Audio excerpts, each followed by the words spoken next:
Hello, I'm Dennis, technical composer and sound designer. This video is essentially a visual dev blog where I will go behind the scenes and into the initial sound design of an upcoming mobile puzzle game called NiK-0 by GoFlight Games. But before we go behind the scenes of the sound design, let's take a quick look and listen to some of the gameplay footage of NiK-0.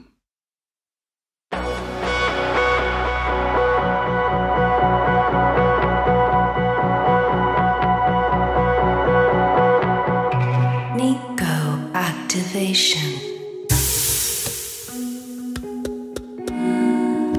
Restore power to level 1.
Let's go over the start materials and equipment used.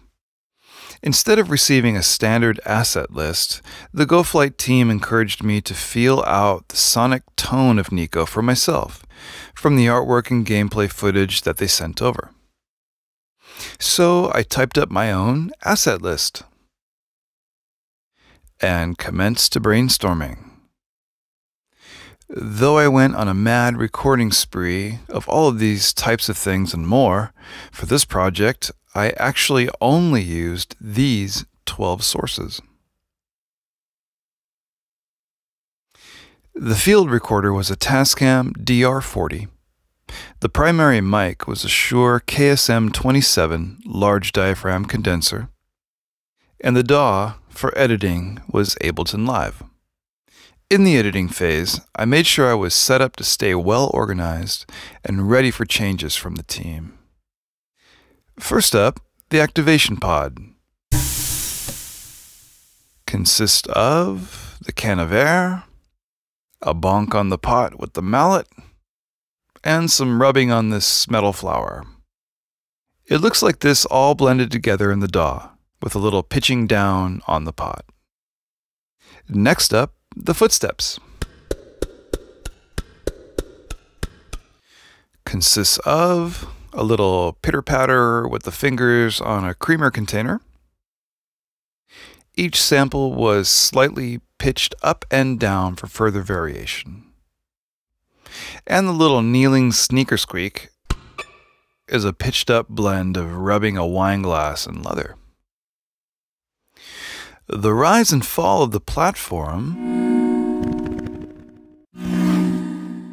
is a combination of 3 elements: a secret female vocal who I will reveal at the end, some tapping and sliding on this box, thank you Amazon, and a B major triad on the guitar. On a side note, that B major chord pretty much force determined the key of the soundtrack to avoid any dissonance. Let's go to the battery actions. When NiK-0 picks up a battery, you get some fingers on the pot and a little chime on the guitar headstock strings.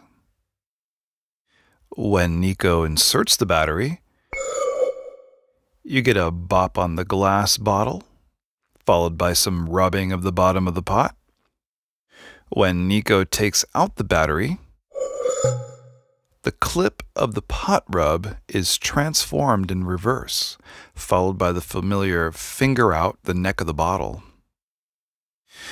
The circuit flow was crafted from the hair clippers and the guitar slide. For the backward circuit flow, I pitched the same segment of clippers down a little and used the downward guitar slide. The blinking bulb sound of the pod lights consisted of taps on the glass bottle, blended with the ear and nose hair trimmer, and used a little pitching up and down on the glass for variation. The platform slide consisted of the can of air, the metal flower rub, and the click and buzz of the clippers turning on, which I pitched down in the DAW. Finally, saving the best for last, the voice behind the platform rise, fall, and facility overhead is the aspiring voice actress and wife, Sandra Condi. NiK-0 activation. Restore power to level 1. Siri, eat your heart out. Here's a little peep at the session track with the synth filter and effects. The real trick behind creating this type of computer voice is to record each word separately, choose the most abrupt and unnatural inflections, and slam them together. In conclusion, now I can return the pot and the metal flower to the lady of the house. And the main message here is, simple works. Less can be more, and look what amazing sound design you can achieve with everyday objects. Thanks for following along. We'll see you at GDC 2018, and stay tuned for the official release of NiK-0 this summer.